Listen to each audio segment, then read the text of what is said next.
Welcome to another PL Together Lounge Talk. I'm Adam Geller, founder and CEO of Edthena. Today, we are joined again by Heather Hill. She is a researcher at the Harvard Graduate School of Education, and she is also someone who has an interesting claim to fame.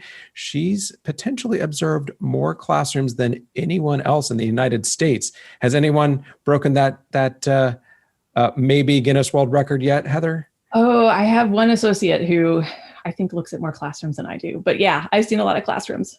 Okay, so you've relinquished the title.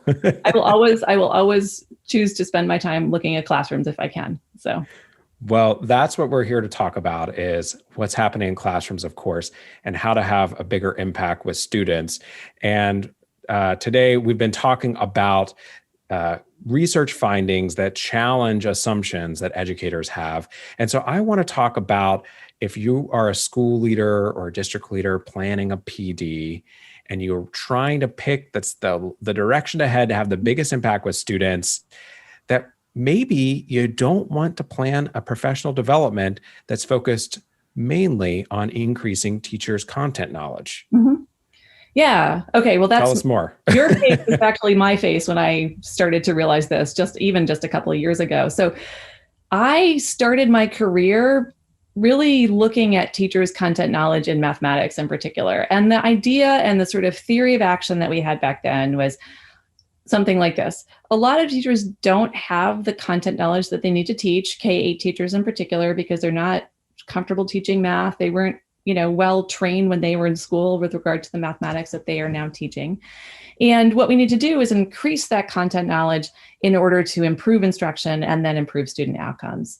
So a lot of federal money went into, and a lot of district money went into these kinds of professional development programs where teachers would learn math, usually absent the context of classrooms, usually absent the context, or sometimes absent the context of what kids were doing with math or what the curriculum materials looked like. And so a lot of teachers probably remember sitting sometimes in sessions led by mathematicians or led by people that were just, explaining fractions to them.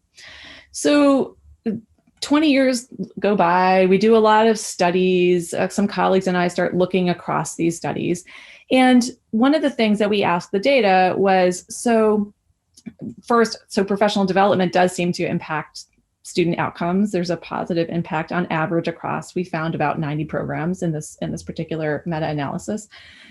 But then we said, so which programs seem to be the ones that are working? So can we say something about the features of effective programs?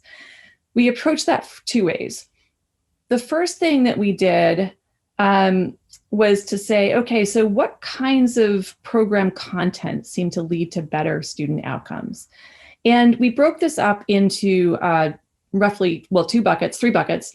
One is programs that only focused on changing teachers' instruction, sometimes through content knowledge, sometimes through just changing instruction. Programs that focused on curriculum materials only, and then programs that focused on both. So teachers are getting curriculum materials, they're learning how to use them, they're rehearsing them with colleagues, they are working through the problems themselves. So doing the science investigation or doing the math. So what we found in that sort of cut at the data was that those programs that combined professional development with curriculum materials were more effective than programs that only did those things separately. So when teachers had chances to really study and learn their curriculum materials, those student outcomes looked, I think, 4 to 6 percentile points better than programs where they were doing one on their own. And it's kind of cool to think about, if you think about developing teacher expertise, it's sort of like, if you're practice doing something, if you study how to do something, you're going to get better at it. And I think that that's what we're looking at in some of these studies in the first cut. The second cut goes back to your question about the content knowledge. So we also said, so do programs that increase teachers' content knowledge, because many of them measure content knowledge, or do programs that increase teachers' instructional quality, the amount of standards aligned instruction, for instance, which of those tend to produce better on average student outcomes? Where do you see correlations between improvements in teachers' knowledge or their practice and those student outcomes? And we found that actually the correlation between teachers' content knowledge improving in these programs and student outcomes improving was zero. So the pathway doesn't seem to be through those content knowledge. The pathway instead seems to be through improving teachers' practice. So it was a really interesting, and I think for the field, kind of counterintuitive finding, because 20 years ago, people were all about improving content knowledge as a sort of abstract thing, but now it looks like what you're going to need to do is improve that knowledge in the context of lessons and units that teachers are actually teaching.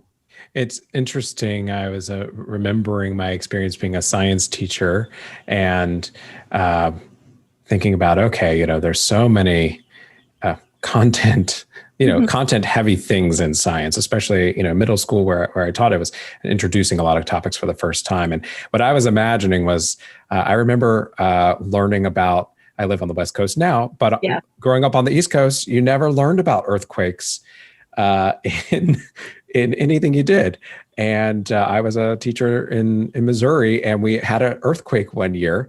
And like how different that was to take what had previously just been some random book knowledge that I had to learn related to becoming a teacher, and then suddenly having to figure out, okay, how do I apply this specifically in the context, and how much more powerful it would have been if I had learned about teaching P waves. I remember there's something about P waves with earthquakes.